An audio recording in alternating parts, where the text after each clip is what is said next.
Hello friends, warm welcome in this video, that is the hypothesis of the enzyme specificity. Friends, as you know that the enzymes are very specific in their action, and to explain these specificities, various scientists propose various hypotheses, which includes Fisher's lock and key hypothesis, Koshland's Indus-Spitz hypothesis, and Hardney's strain or transition state stabilization hypothesis. So we will learn each of these in detail. First, the Fisher's lock and key hypothesis. Friends, in early 1890, Emil Fischer suggested that enzyme specificity implied the presence of complementary structural features between enzyme and substrate. A substrate might fit into its complementary site on the enzyme as a key fits into a lock. Means that a particular key can only open the particular lock. A key with a small or larger size will not able to open a particular lock. In the similar way, a particular substrate can bind to the particular enzyme. Not any other substrate can bind to the active site of enzyme. This is due to the complementarity between the binding sites of substrate and the enzymes. According to this hypothesis, all structures remains fixed throughout the binding process. That means there will be no alteration in the structure of enzyme or substrate during the reaction.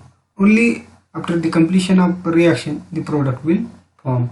According to the lock and key model, a single substrate is bound at 2 points, binding the reacting group into the vicinity of two different catalytic sites. Here BS, this is a binding site on the enzyme. C, these are the catalytic site. B, these are the binding group on the substrate.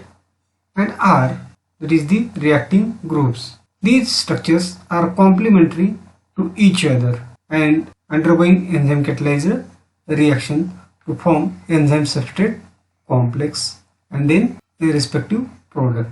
So according to this theory, only a substrate which have complementarity with the active site of enzyme can bind to the enzyme, and not any other substrate can bind to the enzyme active site.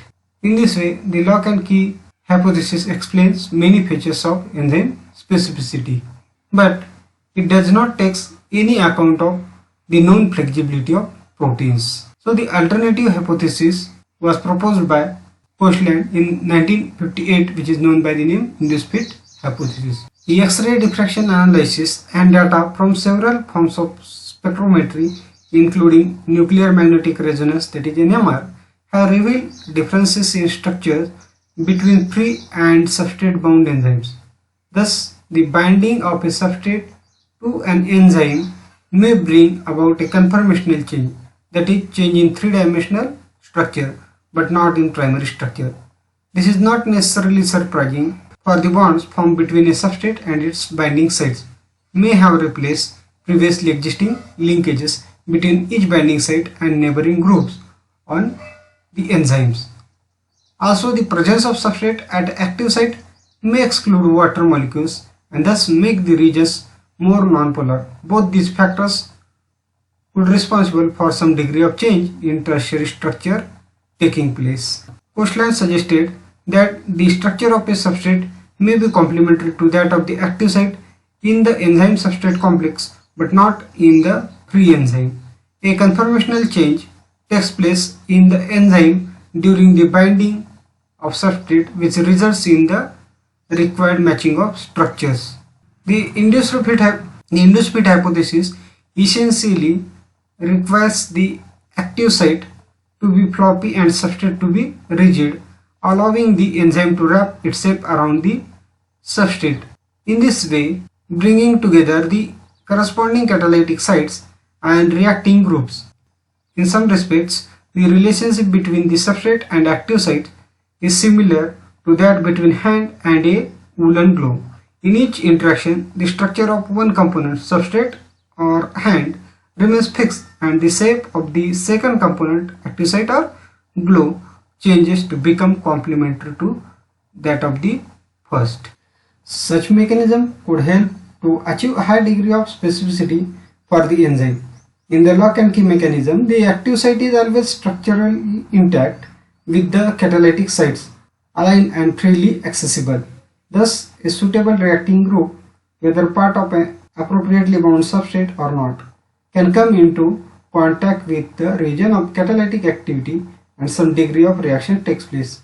In the induced fit mechanism, on the other hand, different catalytic components might be separated by a considerable margin in the free enzyme minimizes risk of chance collision of a reactive group with both of them. It is also possible that access to the catalytic groups of the enzymes might be locked. Only when binding groups of the substrate is recognized by corresponding site of the enzyme binding process proceeds does the conformational change takes place, which results in all the relevant groups in the substrate and enzyme coming together. Of course, a similar binding group in a substance other than the substrate might trigger a conformational change, but in general this would not result in a catalytic group binding brought together in the vicinity of an appropriate reacting groups.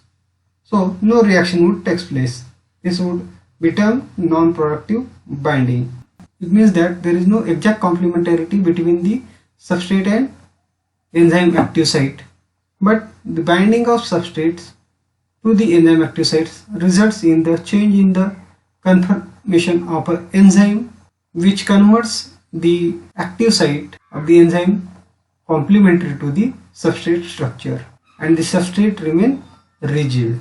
An example of this reaction which appears to proceed by an induced fit mechanism is that catalyzed by yeast hexokinase. Yeast hexokinase catalyzes the conversion of the dihexose to dihexose phosphate in the presence of ATP. In the absence of hexose, bound ATP is hydrolyzed extremely slowly, even though in chemical terms this hydrolysis could be brought about by the action of a water molecule in a solvent just as well as by an OH group in the hexose. This together with a X-ray diffraction evidence suggests that the binding of the hexose causes a conformational change in the enzyme which activates the ATP.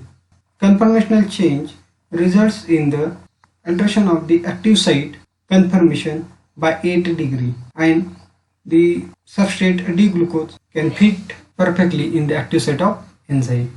The other enzyme carboxypeptidase A also been useful in explaining the behavior of this type of hypothesis. Although the lock and key and induced fit models can explain enzyme specificity, neither suggest any direct mechanism by which the catalyzed reaction may be driven forward. So the alternative hypothesis involving strain or transition state stabilization is proposed. Substrate binding often involves the expenditure of a considerable amount of energy, and although it serves a very useful purpose in bringing reacting and catalytic groups together, further energy must be supplied before the reaction can proceed. John, that is JBS Hardney, in 1930 pointed out that if the binding energy was used to distort the substrate in such a way as to facilitate the subsequent reaction, then less energy would be required for the reaction to take place. This concept was developed further by Linus Pauling in 1948. Let us assume that, for example, that the structure of active site is almost complementary to that of the substrate, but not exactly. So, if the structure of the active site is rigid, the substrate might be distorted slightly in order to bind the enzyme. This distortion might result in the stretching and thus weakening of a bond which is subsequently to be cleaved, thus assisting the forward reaction. In this diagram, interaction between an enzyme and its substrate, which incorporating a strain effect induced by the stretching of the section containing R during binding. The example of strain stabilization hypothesis is the chymotrypsin. Chymotrypsin is synthesized in the pancreas as the zymogen chymotrypsinogen or pre-chymotrypsin. This is a single polypeptide chain of 245 residues containing 5 intra-chain disulfide bridges. On passing into the intestine, Where proteolytic enzymes are required to digest dietary proteins, chymotrypsin is attacked by trypsin. This breaks the peptide bond between arginine 15 and isoleucine 16, producing pi-chymotrypsin, and which further results into the active alpha-chymotrypsin. Chymotrypsin has large hydrophobic binding pocket which will bind phenylalanine, tryptophan and tyrosine side chains, enabling cleavage of the peptide bond at the carbonyl side of one of these residues. In fact, little clear-cut evidences has been obtained for the occurrence of a distorted binding, an alternative and possibly more likely mechanism for driving the reaction forward is transition state stabilization. This assumes that the substrate is bound in an undistorted form, but the enzyme substrate complex possesses various unfavorable interactions. This tends to distort the substrate in such a way as to favor as a following reaction sequence, that is enzyme substrate complex to transition state to products. As the reaction proceeds, the unfavorable interaction diminishes and are absent from this transition state.